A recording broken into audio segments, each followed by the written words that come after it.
السلام علیکم۔ حال ہی میں ابو ظبی میں ایک 50 سالہ بوڑھا شیخ قتل ہو گیا ہے۔ میں نے یہ خبر NCN سے سنی تھی اور امریکہ کے ہفتہ وار پرچے ٹائم میں پڑھی۔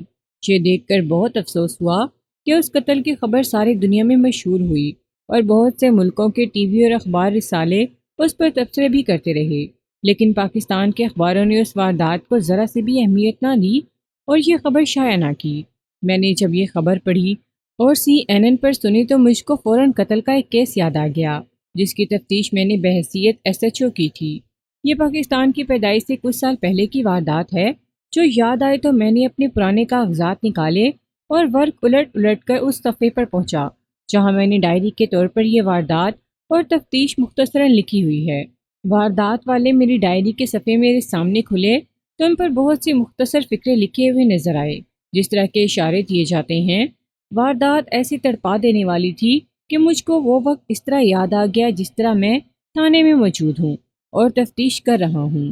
اکثر یادیں ذہن کے قبرستان میں دفن ہو جاتی ہیں، لیکن بعض واقعات ایسے ہوتے ہیں کہ جب بھی یاد آتے ہیں تو اس طرح لگتا ہے جیسے کل یا پرسوں کا واقعہ ہو۔ یہ وقوعہ اس طرح ہوا کہ رات کا 1:30 بج رہا تھا۔ مجھ کو بیوی نے جگایا کہ تھانے سے کانسٹیبل آیا ہے، کہتا ہے ڈکیتی کی اور قتل کی واردات آئی ہے۔ اگر واردات معمولی سی ہوتی تو مجھ کو کوئی نہ جگاتا۔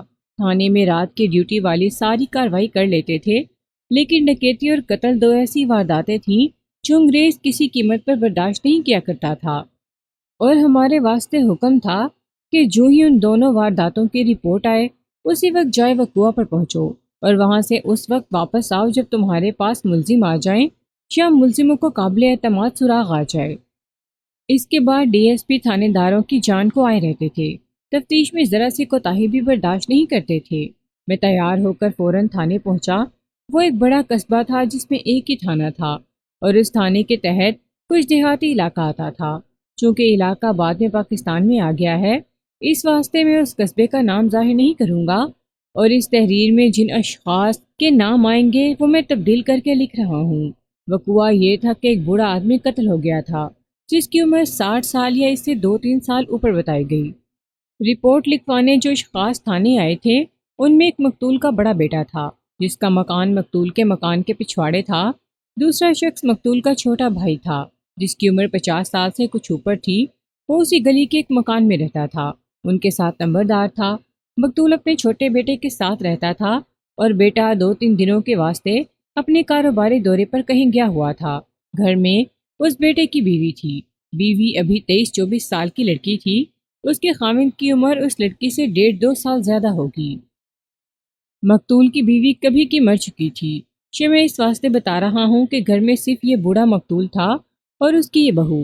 مجھ کو ان لوگوں نے بتایا کہ رات 12 بجے کے کچھ پہلے یا کچھ بعد ان کو اس لڑکی کی چیخیں اور شور شرابہ سنائی دیا۔ لڑکی چھت پر چلی گئی تھی اور اوپر سے اس نے مقتول کے بڑے بیٹے کو پکارا اور کہا کہ جلدی آؤ، ابا قتل ہو گئے ہیں۔ اس لڑکی کا نام شاہینہ تھا۔ اس کی چیخو پکار اتنی بلند تھی کہ محلے کے لوگ جاگ اٹھے اور مقتول کا چھوٹا بھائی بھی آ گیا۔ ان لوگوں نے پہلے تو شاہینہ کو شک سے دیکھا۔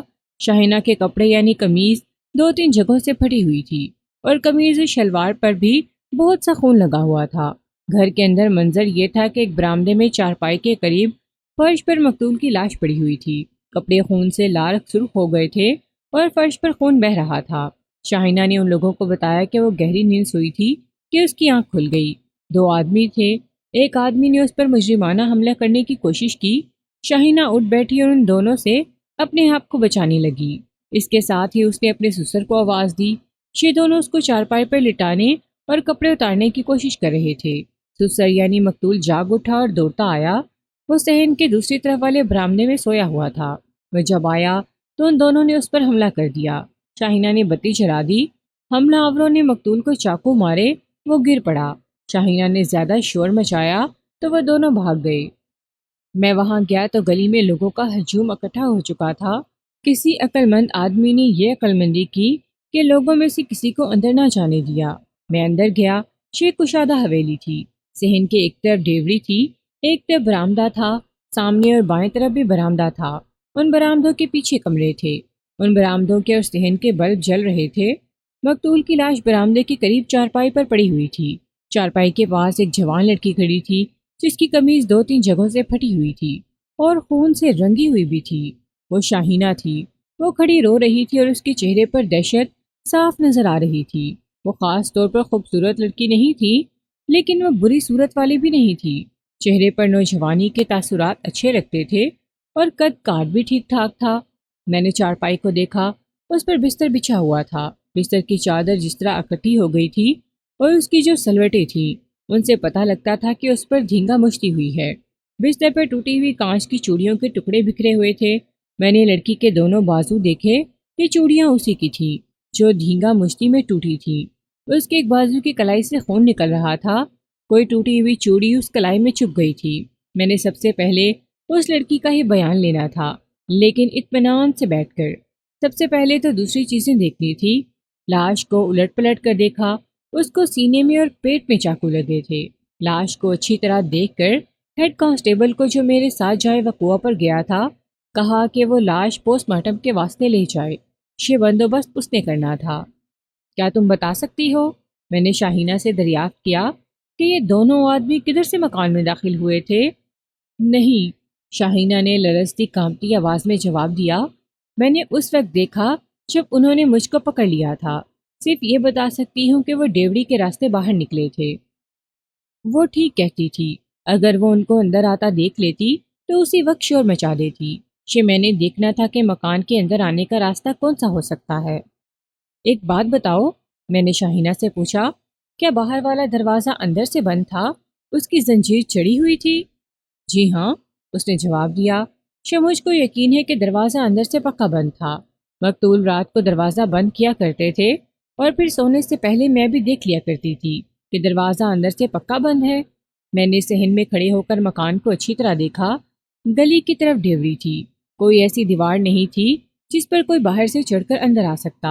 دائیں بائیں پچھواڑے میں بھی مکان تھے، سیڑھیوں کا دروازہ تھا ہی نہیں۔ میں اوپر چلا گیا، میرے ہاتھ میں لمبی ٹارچ تھی۔ اوپر جا کر ہر طرف دیکھا، پھر میں اس چھت پر گیا جو گلی کی طرف تھی۔ وہاں دیوار کے بالکل قریب بجلی کا کھمبا تھا۔ صرف یہ ایک راستہ تھا، شانی کھمبے پر چڑھ کر آدمی بڑی آسانی سے چھت پر آ سکتا تھا۔ میں نے منڈیر پر ٹارچ جلا کر دیکھا۔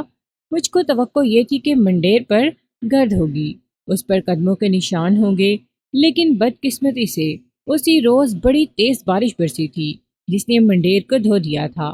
وہاں سے میں اس مکان کے ساتھ ملے ہوئے مکانوں کی چھتوں پر چلا گیا اور گھوم پھر کر دیکھا، شاید کسی مکان کی طرف سے اوپر آنے کا راستہ نظر آ جائے۔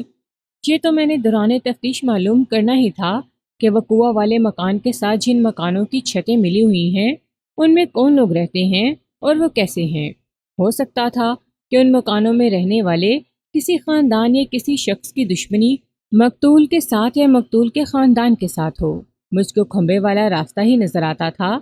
ایک بات بتا دوں، یہ اس واسطے کہ آج کل لوگ سمجھتے ہیں کہ کسی کے گھر میں داخل ہو کر گھر کی کسی خاتون پر مجرمانہ حملہ کرنا اور 1-2 آدمیوں کو قتل کر کے نکل آنا ایک عام اور بڑا آسان جرم ہے۔ آپ اخباروں میں پڑھتے رہتے ہوں گے کہ سنگین اور گھناؤنی وارداتیں ہر روز ہوتی ہیں اور بڑھتی ہی جا رہی ہیں۔ شرمناک بات یہ ہے کہ کوئی بھی مجرم پکڑا نہیں جاتا۔ میں آج کے دور کی نہیں بلکہ خاص سے پہلے دور کی بات کر رہا ہوں، جب حکومت انگریزوں کی تھی، جن میں قانون کو مذہبی کتاب کی طرح مقدس اور متبرک سمجھا جاتا تھا۔ اس زمانے میں ایسی وارداتیں بہت ہی کم ہوا کرتی تھیں۔ اگر کہیں ایسی واردات ہو جاتی تو اس علاقے میں یوں لگتا تھا کہ جیسے زلزلہ آ گیا ہو۔ ایسی واردات عام جرائم پیشہ لوگ نہیں کرتے تھے، کوئی بہت ہی بڑے جرائم پیشہ کبھی ایسی واردات کر گزرتے تھے کہ ایسی واردات انتقامی طور پر ہوتی تھی۔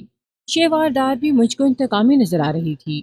اگر مقتول عین وقت پر اپنی بہو کو بچانے کے واسطے پہنچ گیا تھا تو یہ دونوں ملزم اس بوڑھے آدمی کو ویسے ہی مار پیٹ کر بے ہوش کر دیتے یا اس کو پرے پھینک کر بھاگ جاتے، لیکن انہوں نے اس کو چاقو کے متعدد وار کر کے قتل کیا۔ اس سے مجھ کو شک ہوتا تھا کہ یہ واردات انتقامی طور پر کی گئی ہے۔ بہرحال یہی تو میں نے تفتیش کرنی تھی کہ اس واردات کی بیک گراؤنڈ کیا ہے۔ میں چھت سے نیچے آیا۔ سب سے پہلے تو میں نے شاہینہ کا بیان لینا تھا اور اسی محلے میں کہیں بیٹھنا تھا۔ باہر نکلتے ہوئے میں نے ڈیوڑی کا باہر والا دروازہ دیکھا اور اس کی زنجیر کو اچھی طرح چیک کیا، چڑھایا اور دیکھا۔ میں اس نتیجے پر پہنچا کہ زنجیر چڑھی ہوئی ہو تو باہر سے کسی طریقے سے نہیں کھولی جا سکتی۔ میں نے نمبردار کو کہا کہ کہیں میرے بیٹھنے کا بندوبست کرے۔ میں وقوع والے گھر کی بیٹھک میں ہی ڈیرے ڈال سکتا تھا، لیکن مجھ کو پتا تھا کہ لاش جو پوسٹ مارٹم کے واسطے چلی گئی ہے واپس آئے گی تو اس گھر میں ماتم شروع ہو جائے گا۔ ایسے ماحول میں تفتیش ٹھیک طرح نہیں کی جا سکتی۔ تھوڑی ہی دیر بعد نمبردار آیا اور بتایا کہ اس نے اپنی بیٹھک میں میرے واسطے بیٹھنے کا بندوبست کر دیا ہے۔ اس کا گھر اسی گلی میں کچھ آگے جا کر تھا۔ میں شاہینہ کو ساتھ لے کر وہاں چلا گیا اور اس کو بیٹھک میں اپنے سامنے بٹھا لیا۔ وہ بہت ہی زیادہ دہشت کی ماری ہوئی لگتی تھی اور وہ رو بھی رہی تھی۔ مجھ کو اس طرح دیکھتی تھی جیسے میں اس کو کھا جاؤں گا یا اس کے ساتھ اچھا سلوک نہیں کروں گا۔ میں نے اس کو تسلیاں دی اور کہا کہ اپنے آپ کو میری پناہ میں سمجھے اور دل میں مجھ کو اپنے بڑے بھائی کا درجہ دے دے۔ اس طرح تسلی اور دلاسے والی بہت سی باتیں کی تو اس کے چہرے پر جو کھچاؤ تھا وہ صاف ہو گیا۔ میں نے اس کو یہ بھی بتایا کہ وہ جو بھی بیان دے گی وہ باہر کسی کو معلوم نہیں ہوگا، اس واسطے وہ کوئی بات چھپا کر نہ رکھے۔ پہلے تو اس نے وہی باتیں بتائیں جو مجھ تک پہلے پہنچ چکی تھیں، مثلاً یہ کہ اس کا خاوند کاروبار کے سلسلے میں کچھ دنوں کے واسطے باہر گیا ہوا ہے، اور پھر یہ کہ سامنے والے برآمدے میں اس کا سسر سویا ہوا تھا اور وہ اس برآمدے میں سوئی ہوئی تھی۔ اس سے آگے اس نے جو بیان دیا وہ میں اپنی زبانی سناؤں گا، یہ اس واسطے کہ اس کی زبان سے سنایا تو بات لمبی ہو جائے گی۔ اس نے بیان دیا کہ وہ گہری نیند سوئی ہوئی تھی کہ اس کی آنکھ کھل گئی۔ یہ دیکھ کر اس کا دل خوف سے ڈوب گیا کہ ایک آدمی اس کی ٹانگوں پر بیٹھ گیا تھا اور اس کو ننگا کرنے کی کوشش کر رہا تھا۔ چاندنی رات تھی، چاند کی روشنی برآمدے میں نہیں آتی تھی، لیکن صحن میں چاندنی پڑنے سے آدمی صاف پہچانا جاتا تھا۔ شاہینہ نے دیکھا کہ اس آدمی نے جو چارپائی پر چڑھ آیا تھا اپنی ناک کے اوپر تک رومال باندھا ہوا تھا۔ شاہینہ پہلے تو ڈری، لیکن اپنی عزت کا خیال آیا تو وہ یک لخت دلیر ہو گئی اور اٹھ بیٹھی، لیکن جو آدمی اس کی ٹانگوں پر بیٹھا ہوا تھا اس نے اس کو سینے پر دھکا مار کر پھر گرا دیا۔ شاہینہ پھر اٹھی اور اس کے ساتھ ہی اپنے سسر کو اس طرح پکارا، بابا، بابا جان، اور اس کے ساتھ ہی وہ اپنے آپ کو اس آدمی سے چھڑانے لگی۔ دوسرے آدمی نے شاہینہ کے منہ پر ہاتھ رکھا، لیکن شاہینہ نے اپنے سر کو زور سے جھٹکا دیا تو اس آدمی کا ہاتھ پھسل کر آگے چلا گیا اور اس کا بازو شاہینہ کے منہ تک آ گیا۔ شاہینہ نے اس کا بازو پکڑ کر اپنے دانت بازو میں اتار دیے۔ بازو کی جگہ کوہنی کے قریب تھی جہاں بازو کا پٹھا ہوتا ہے۔ شاہینہ نے دانت اتنی زور سے بازو میں گاڑے کہ اس آدمی کی ہلکی سی چیخ نکل گئی۔ اس آدمی نے شاہینہ کی قمیض 2-3 جگہ سے پکڑی جس سے قمیض پھٹ گئی۔ شاہینہ کو معلوم نہیں تھا کہ یہ کس طرح ہوا کہ جو آدمی اس کی ٹانگوں پر بیٹھ کر اس کو ننگا کرنے کی کوشش کر رہا تھا کہ وہ ٹانگوں سے ذرا ہٹ گیا۔ شاہینہ کی ایک ٹانگ آزاد ہوئی تو اس نے بڑی تیزی سے یہ ٹانگ اکٹھی کر کے پاؤں اس آدمی کے پیٹ پہ اتنی زور سے مارا کہ وہ آدمی چارپائی سے نیچے فرش پر جا پڑا۔ یہ قدرت کا نظام ہے کہ خطرے میں انسان کی ڈھکی چھپی ہوئی طاقتیں بھی بیدار ہو جایا کرتی ہیں۔ اس دھینگا مشتی میں شاہینہ کی کئی چوڑیاں ٹوٹیں اور اس کی قمیض بھی 3-4 جگہوں سے پھٹی اور شلوار بھی ایک جگہ سے پھٹ گئی۔ یہ اس طرح کہ دوسرا آدمی اس کی شلوار کھینچ رہا تھا۔ اتنے میں شاہینہ کو اپنے سسر کی آواز سنائی دی، کون ہے یہ؟ شاہینہ نے اور زیادہ شور مچایا اور کہا کہ انہوں نے مجھ پر سوتے میں حملہ کیا ہے۔ سسر نے ایک آدمی کو پیچھے سے پکڑا اور ایک طرف گرا دیا۔ اس موقع پر شاہینہ آزاد ہو گئی اور اچھل کر چارپائی سے اتری۔ اس نے پہلا کام یہ کیا کہ برآمدے کا سوئچ آن کر کے بتی چلا دی۔ تب اس کو نظر آیا کہ دونوں آدمیوں کے چہروں پر رومال بندھے ہوئے تھے۔ ان کے سروں پر سفید پگڑیاں لپٹی ہوئی تھیں، لیکن باقی لباس سے وہ دیہاتی نہیں لگتے تھے۔ ایک آدمی نے چاقو نکال کر مقتول کو مارنا شروع کر دیا۔ شاہینہ اپنے سسر کی مدد کے واسطے پہنچی، لیکن اس کو یہ خیال نہ آیا کہ کوئی چیز مثلا ڈنڈا، چاقو، چھری وغیرہ ہاتھ میں لے لیتی۔ اس نے یہ کیا کہ ایک آدمی اس کی طرف ہوا تو شاہینہ نے اس کی دونوں ٹانگوں کے درمیان نیچے بڑی زور سے کک ماری۔ وہ آدمی پہلے تو سیدھا ہوا پھر دوہرا ہو گیا۔ شاہینہ نے دوسرے آدمی کے پہلو میں ویسے ہی کک ماری، اس کے ہاتھ سے چاقو گر پڑا۔ شاہینہ چاقو کی طرف لپکی تو ان دونوں میں سے ایک نے اس کے پہلو سے ایسا زوردار دھکا دیا کہ وہ اپنے سسر کے اوپر گری، جو معلوم نہیں کہ چاقو کے کتنے ہی زخم کھا کر گر چکا تھا۔ سسر کا خون اس کے کپڑوں کو لگا۔ شاہینہ کو امید یہ تھی کہ اب اس کے جسم میں بھی چاقو اتریں گے۔ وہ بہت پھرتی سے اٹھی، لیکن اس نے دیکھا کہ دونوں آدمی بھاگ پڑے۔ وہ چاقو بھی ساتھ لے گئے تھے۔ شاہینہ ان کے پیچھے دوڑنے لگی، لیکن اپنے سسر کے بہتے ہوئے خون پر پاؤں پڑا تو وہ پھسل کر گر پڑی۔ وہ پھر اٹھی اور ڈیوڑی کے باہر والے دروازے تک گئی، مگر دونوں مجرم جا چکے تھے۔ واپس آ کر اس نے صحن میں چیخنا چلانا شروع کیا اور چھت پر چیختی چلاتی گئی کہ اس کی پکار پر لوگ آ گئے۔ اس وقت تک اس کا سسر مر چکا تھا۔ یہ تو اس لڑکی کا بیان تھا جس کی کوئی گارنٹی نہیں تھی کہ اس میں کتنا سچ اور کتنا جھوٹ ہے۔ شاید یہ کہ بالکل سچا بیان ہے یا سارے کا سارا جھوٹ کا پلندہ ہے۔ ایسے کیس میرے سامنے آ چکے تھے کہ کوئی عورت اپنے آشنا کے ساتھ پکڑی گئی تو اس نے شور مچا دیا کہ یہ اس پر زبردستی کر رہا تھا۔ اس واردات میں بھی جس کی میں تفتیش کر رہا تھا، یہی ہو سکتا تھا کہ آدمی دو نہیں بلکہ ایک تھا، اور وہ اس واسطے لڑکی کے پاس آیا تھا کہ اس کا خاوند گھر سے غیر حاضر ہے اور بوڑھا سسر اس سے دور برآمدے میں سویا ہوا ہوگا۔ لیکن بوڑھے کی آنکھ عین وقت پر کھل گئی اور وہ پہنچ گیا۔ اس نے اس شخص کو پہچان لیا ہوگا جس کا علاج اس شخص نے یہ کیا کہ اس بوڑھے سسر کو قتل کر دیا۔ اسی نے شاہینہ کو بتایا ہوگا کہ یہ بیان دے۔ ڈرنا نہیں شاہینہ، گھبرانے کی کوئی بات نہیں، میں نے کہا۔ میں نے تمہیں صاف لفظوں میں کہا ہے کہ مجھے دل میں اپنا بڑا بھائی سمجھو۔ تمہیں ان باتوں کا کوئی تجربہ نہیں ہے، غلط بیان دو گی، تم نے نہ پھنسنا ہوا تب بھی پھنس جاؤ گی۔ میں تمہیں بتاتا ہوں، یہ پولیس کا چکر بڑی بری شے ہے، اس سے بچو، اور اس سے بچنے کا صرف ایک یہی طریقہ ہے کہ سچ بول دو۔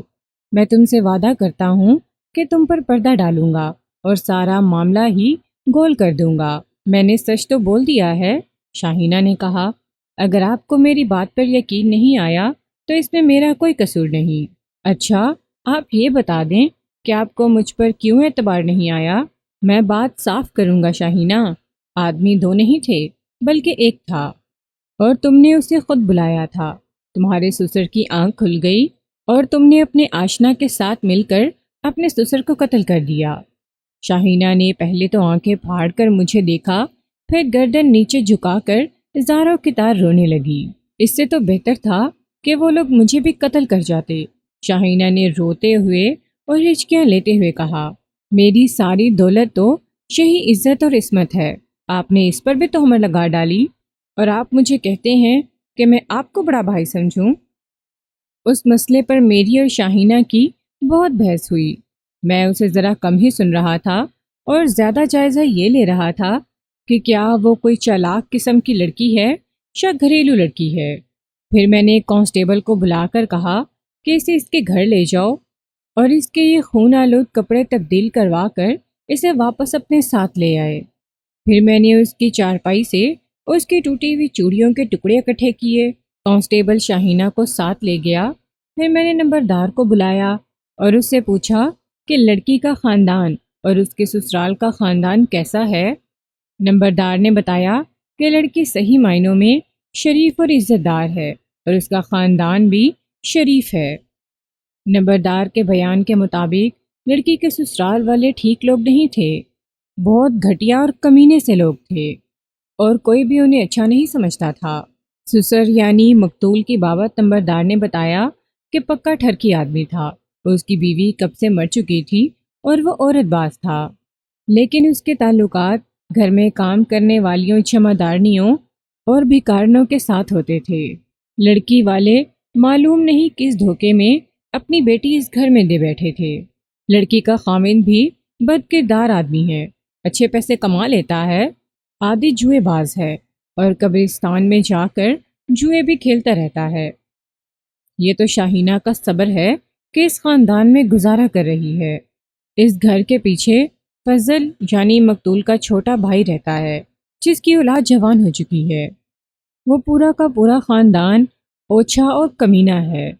پھر میرے ایک سوال کے جواب میں نمبردار نے بتایا کہ شاہینہ کے گھر والے اس قصبے کے رہنے والے نہیں، وہ اس قصبے سے 20-22 میل دور ایک اور قصبے کے رہنے والے ہیں۔ ان کی شرافت میرے تھانے والے قصبے تک مشہور تھی۔ میرے شک پر غور کرو چودھری، میں نے نمبردار سے کہا۔ 2 آدمی نہیں تھے بلکہ ایک تھا، اور وہ اس لڑکی کی مرضی سے گھر کے اندر آیا تھا۔ کم از کم میں تو نہیں مانوں گا، نمبردار نے کہا۔ اندر کے بھید تو اللہ ہی جانتا ہے، لیکن جہاں تک میں اس لڑکی کو جانتا ہوں، اس کے خلاف کوئی ایسی بات نہیں مانوں گا جیسی آپ نے شک میں کہی ہے۔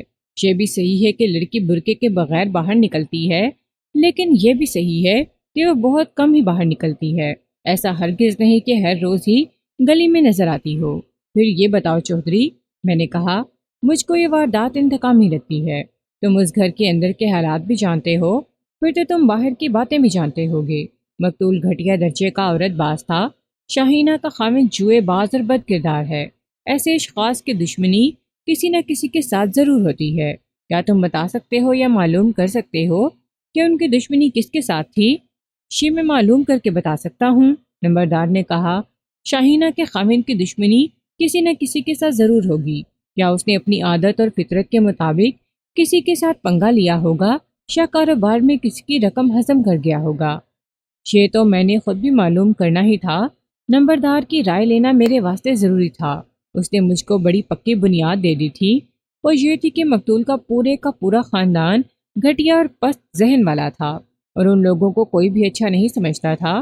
نمبردار کی رپورٹ پر میں نے یہ بھی ذہن میں رکھ لیا کہ شاہینہ شریف لڑکی ہے، جس کے چال چلن پر شبہ نہیں کیا جا سکتا تھا، اور اس کا خاندان پروقار اور شریف تھا۔ نمبردار کے بعد میں نے اس محلے کے 2 معزز افراد کو باری باری بلایا اور ان سے بھی یہی باتیں پوچھی جو نمبردار سے پوچھی تھیں۔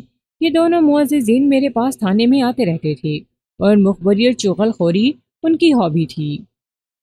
میں بات کو لمبا نہیں کروں گا، ان دونوں سے مجھ کو جو حاصل ہوا وہ میں بتا دیتا ہوں۔ دونوں نے نمبردار کی طرح لڑکی کو اور لڑکی کے خاندان کو مکمل طور پر شریف اور نیک چلن کہا، اور مقتول اور اس کے خاندان کے واسطے وہی الفاظ استعمال کیے جو نمبردار نے کیے تھے، یعنی گھٹیا، اوچھے اور رذیل وغیرہ۔ دونوں نے اس خیال کا اظہار کیا کہ انتقامی واردات ہے، اور اس میں ایک بے گناہ لڑکی بدنام ہو گئی ہے۔ اس بیچاری کو اب تھانے کے چکر پڑیں گے، پھر عدالتوں میں گھسیٹی جائے گی۔ انہوں نے کہا کہ مقتول اگر مارا گیا ہے تو ٹھیک مارا گیا ہے۔ ان میں سے ایک نے یہ بھی کہا کہ ایک نہ ایک دن اس خاندان کے ساتھ کسی نے تنگ آ کر یہی سلوک کرنا تھا۔ دوسرے معزز آدمی نے شاہینہ کے خامد حامد کی بابت کہا کہ جناب، یہ شخص جواریہ ہے، شرابی ہے، چرسی ہے اور رنڈی باز بھی ہے۔ اس معزز آدمی نے اس قصبے سے 25-26 میل دور ایک شہر کا نام لے کر کہا کہ حامد وہاں رنڈی بازی کے واسطے جاتا ہے، اور اپنے یہ کرتوت کسی سے چھپاتا نہیں بلکہ فخر کے ساتھ ذکر کرتا ہے۔ ان معززین سے مجھے یہ رائے بھی ملی کہ حامد نے کسی عورت پر دست درازی کی ہوگی، اور اس عورت نے اپنے گھر جا کر بتایا ہوگا، اور اس گھر کے آدمیوں نے انتقام لے لیا۔ وہ دراصل اپنی عورت کی بے عزتی کے بدلے میں حامد کی بیوی کو بے آبرو کرنے آئے تھے، لیکن حامد کا باپ درمیان میں آ گیا اور مارا گیا۔ اس کے بعد میں نے مقتول کے چھوٹے بھائی کو بلایا، جس کی عمر 50 سال سے اوپر تھی۔ اس سے میں نے پوچھا کہ سوچ کر بتائے کہ مقتول کے بیٹے حامد کی کسی کے ساتھ دشمنی ہوگی۔ میں اس سے یہ سوال تھانے میں بھی پوچھ چکا تھا جب وہ رپورٹ لکھوانے آیا تھا۔ اس وقت اس نے اتنا ہی کہا تھا کہ کسی کے ساتھ دشمنی نہیں، لیکن اب میں نے یہی سوال پوچھا تو اس نے کچھ اور ہی انداز سے جواب دیا۔ توبہ کرو جی، اس نے بڑے تکبر سے کہا، ہمارے ساتھ کسی نے دشمنی مول لے کر اپنا بیڑا غرق کروانا ہے؟ ابھی تو تمہارے خاندان کا بیڑا غرق ہو رہا ہے۔ میں نے طنزیہ لہجے میں کہا، تمہارا بڑا بھائی قتل ہو گیا ہے اور اس بھائی کی بہو بدنام ہو رہی ہے۔ اب دیکھ لینا کہ لوگ اس کی بابت کیا کیا باتیں مشہور کریں گے۔ میں جو پوچھ رہا ہوں وہ بتاؤ، ڈینگے مت مارو۔ وہ دبک گیا اور اس نے اتنا ہی کہا کہ کسی کے ساتھ دشمنی نہیں تھی۔ اب ایک اور بات بتاؤ، میں نے پوچھا، شاہینہ کے چال چلن کی بابت اس کا کیا خیال ہے؟ بہت اچھا خیال ہے جناب، اس نے جواب دیا۔ شاہینہ کے چال چلن کی بابت آپ اس کے کسی دشمن سے بھی پوچھیں گے تو وہ اس کی تعریف کرے گا۔ میں نے اس شخص کو بہت کریدا اور اپنا تفتیش کا تجربہ پوری طرح استعمال کیا، لیکن اس سے مجھ کو کچھ بھی حاصل نہ ہوا۔ اس کے بعد میں نے مقتول کے بڑے بیٹے کو بلایا، اس سے بھی اسی طرح تفتیش کی، لیکن وہ بھی مجھ کو کوئی ایسی بات نہ بتا سکا جس سے مجھ کو تفتیش میں مدد ملتی۔ اس نے اپنے چھوٹے بھائی حامد کے چال چلن اور اخلاق کے بارے میں ایسی اچھی باتیں کی جیسے حامد پکا مومن، زاہد اور پارسا ہو۔ میں نے تفتیش میں ان لوگوں پر ہی بھروسہ نہیں کرنا تھا۔ یہ میں نے دیکھ لیا تھا کہ مقتول کا چھوٹا بھائی اور بڑا بیٹا کس ٹائپ کے آدمی ہیں جو مجھ کو جھوٹے اور مکار نظر آئے۔ میں نے بہتر سمجھا کہ اب تھانے چل کر تفتیش جاری رکھی جائے، اور جن کی مجھ کو فوری طور پر ضرورت ہو ان کو ساتھ لے لیا جائے۔ تھانہ قصبے میں ہی تھا اور اس جگہ سے دور بھی نہیں تھا۔ رات گزر گئی تھی، نمبردار نے مجھ کو اور میرے عملے کو بڑا پرتکلف ناشتہ کرایا تھا اور اب دن کے 11 بج چکے تھے۔ میں نے ان افراد کو اکٹھا کیا جن کو تھانے لے جانا تھا۔ اتنے میں پوسٹ مارٹم رپورٹ آ گئی اور اس کے پیچھے پیچھے مقتول کی لاش بھی آ گئی۔ پوسٹ مارٹم رپورٹ میں 6 زخم لکھے گئے تھے، 4 سینے میں اور 2 معدے کے مقام پر تھے۔ یہ زخم تیز دھار آلے کے تھے، جو چاقو بھی ہو سکتا تھا اور چھری بھی۔ میں اپنے پڑھنے والوں کی خدمت میں ایک عرض کرتا ہوں کہ بہت بوڑھا ہو گیا ہوں، اس واسطے اچھی طرح لکھنے کی طاقت نہیں رہی، ہاتھ تھک جاتا ہے اور لکھنا چھوڑ دیتا ہے۔ اپنی یہ کمزوری دیکھ کر میں نے یہ فیصلہ کیا ہے کہ چھوٹی چھوٹی تفصیلات کو نظر انداز کر کے چیدہ چیدہ اور اہم واقعات لکھوں گا۔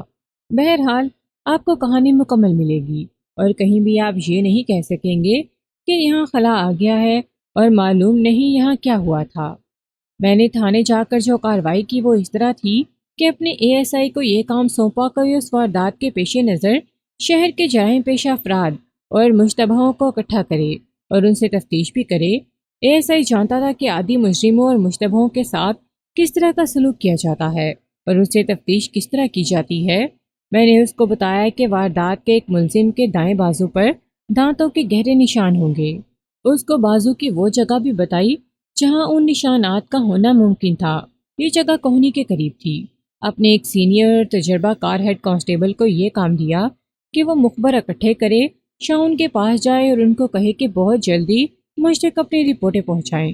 ہیڈ کانسٹیبل کو میں نے یہ بھی کہا کہ آڑت کی منڈی سے یہ معلوم کرنا ہے کہ حامد کا کسی سے لین دین پر جھگڑا ہوگا یا اس نے کسی کی رقم ہضم کر لی ہوگی۔ یہ پولیس کی خفیہ مشینری ہوتی ہے، شاید اس کو آپ ایک زمین دوست نظام کہہ لیں جو کسی بھی واردات کے فوراً بعد اپنے آپ حرکت میں آ جاتا ہے اور تھانے دار کو وہ باتیں بھی معلوم ہو جاتی ہیں جو عام لوگوں کو معلوم نہیں ہو سکتی۔ میں اس نظام کی بابت کوئی زیادہ بات نہیں کروں گا، صرف یہ بتانا ضروری سمجھتا ہوں کہ بعض مخبر اپنی کارگزاری سے تھانے داروں کو بھی حیران کر دیا کرتے ہیں۔ میں تھانے میں تفتیش اور دیگر کارروائیوں میں مصروف ہو گیا، لیکن میں آدھی رات کا جاگا ہوا تھا اور مسلسل محنت اور دماغ سوزی کر رہا تھا۔ مجھ کو تھوڑے سے وقت کے واسطے آرام کی سخت ضرورت تھی۔ میں اپنے دماغ کو تر و تازہ کرنا چاہتا تھا۔ گھر جانا مناسب نہیں تھا، اس واسطے کہ واردات سنگین تھی اور خطرہ تھا کہ کسی بھی وقت انگریز ڈی ایس پی آن دھمکے گا اور پوچھے گا کہ اب تک میں نے کیا کیا ہے اور کوئی سراغ حاصل کیا ہے یا نہیں۔ میں کانسٹیبلوں کی بارک میں چلا گیا اور ایک کانسٹیبل کی چارپائی پر لیٹا اور لیٹتے ہی آنکھ لگ گئی۔ میں 2 گھنٹے سے کچھ زیادہ وقت سویا۔ آنکھ کھلی تو دماغ میں تازگی آ گئی تھی۔ میں فوراً اٹھا اور اپنے دفتر والے کمرے میں پہنچا۔ 2 ویسے ہی معزز حضرات آئے بیٹھے تھے جن کا میں نے پہلے ذکر کیا ہے۔ میں نے دونوں کو اکٹھے ہی بٹھا لیا اور انہوں نے اس واردات اور مقتول کے خاندان کی بابت باتیں شروع کر دیں۔ میں ان سے سوال بھی پوچھتا رہا اور وہ چھوٹی چھوٹی تفصیلات بھی بتاتے رہے۔ میں مناسب نہیں سمجھتا کہ ہر فرد و بشر نے مجھ کو جو جو باتیں بتائیں وہ الگ الگ لکھوں، اس سے کہانی لمبی ہی ہوتی جائے گی۔ میں دراصل آپ کو وہ واقعہ سنانا چاہتا ہوں جو آپ کو چونکا دے گا۔ ان 2 معززین نے میرا خاصا وقت لے لیا اور ان کی باتیں تو ویسے ہی تھیں جو پہلے ہی میں سن چکا تھا، لیکن 2 باتیں میرے واسطے نہیں تھیں۔ اس کے بعد اور مخبر آنے لگے اور کچھ باتیں مجھ کو یہاں کے پرانے کانسٹیبلوں نے بھی بتائیں اور ایسی ہی باتیں اور رپورٹیں سنتے دن گزر گیا۔ میں نے پہلے ذکر نہیں کیا، اب بتاتا ہوں کہ میں نے تکیے کے 2 ملنگوں کو بھی بلایا تھا جو تکیے پر ہی لگے رہتے تھے اور وہاں جوا کھلواتے تھے۔ وہاں پیشہ ور جواری اور بدماش اکٹھے ہوا کرتے تھے۔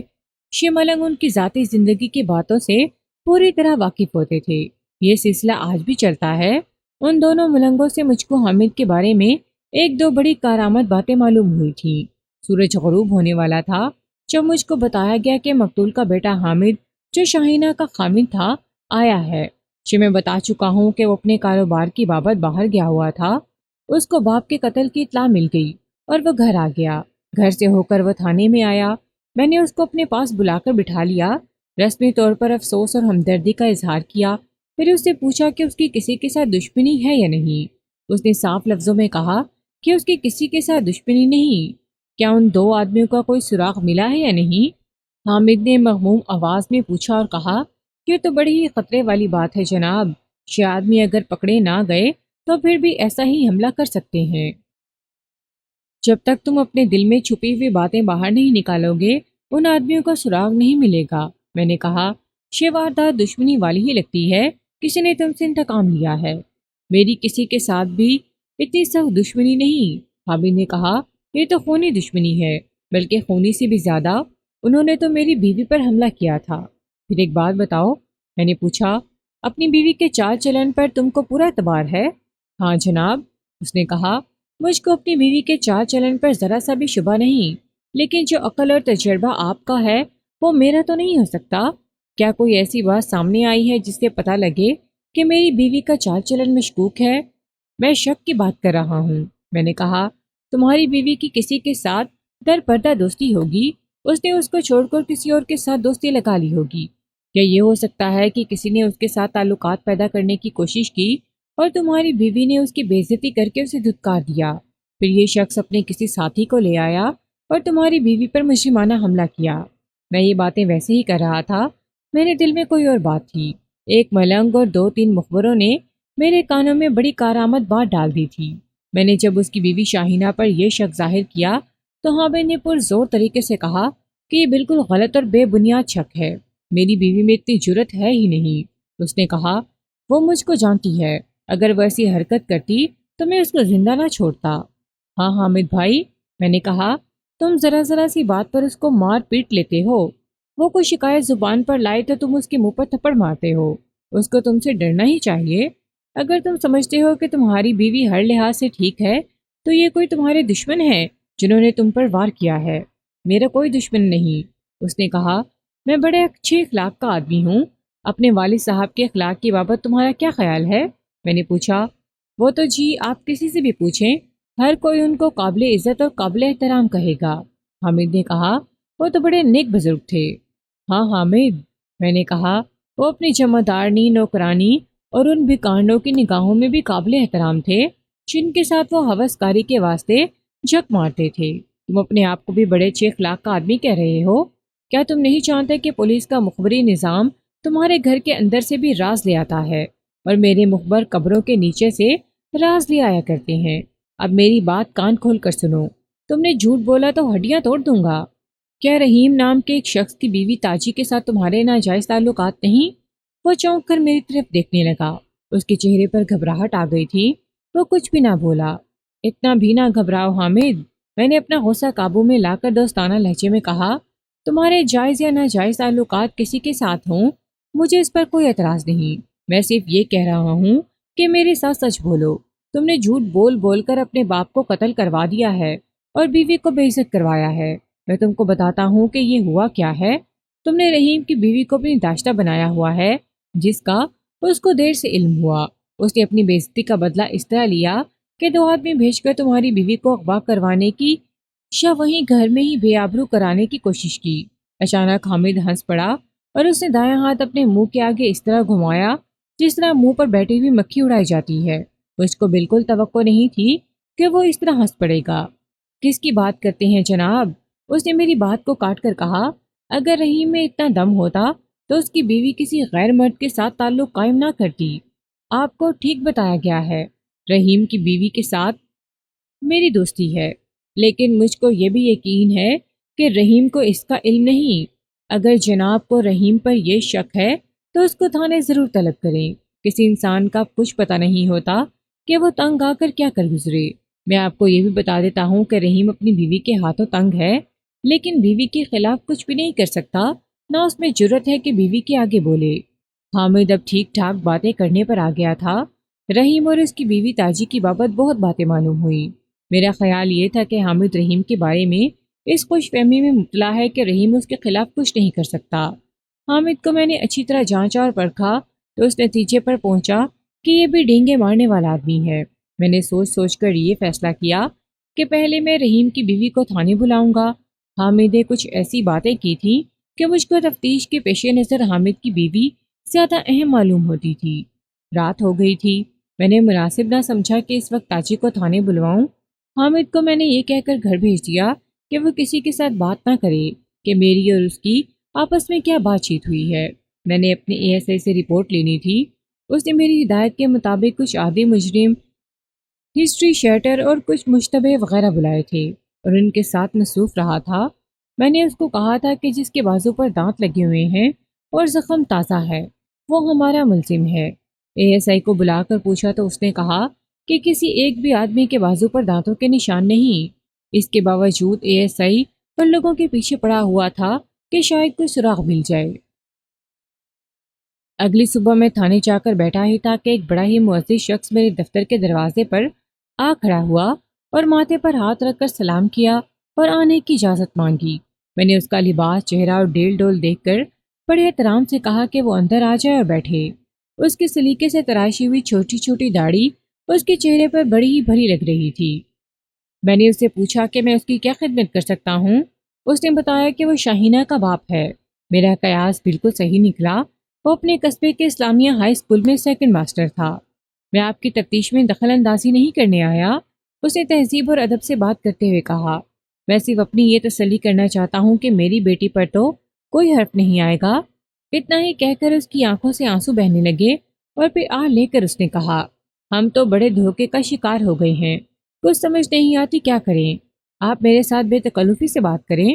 میں نے کہا، مجھ سے جو کچھ ہو سکے گا میں کروں گا، بلکہ یہ کوشش بھی کروں گا کہ قاعدے قانون سے تھوڑا سا منحرف ہونا پڑے تو ہو جاؤں گا۔ آپ بات کریں۔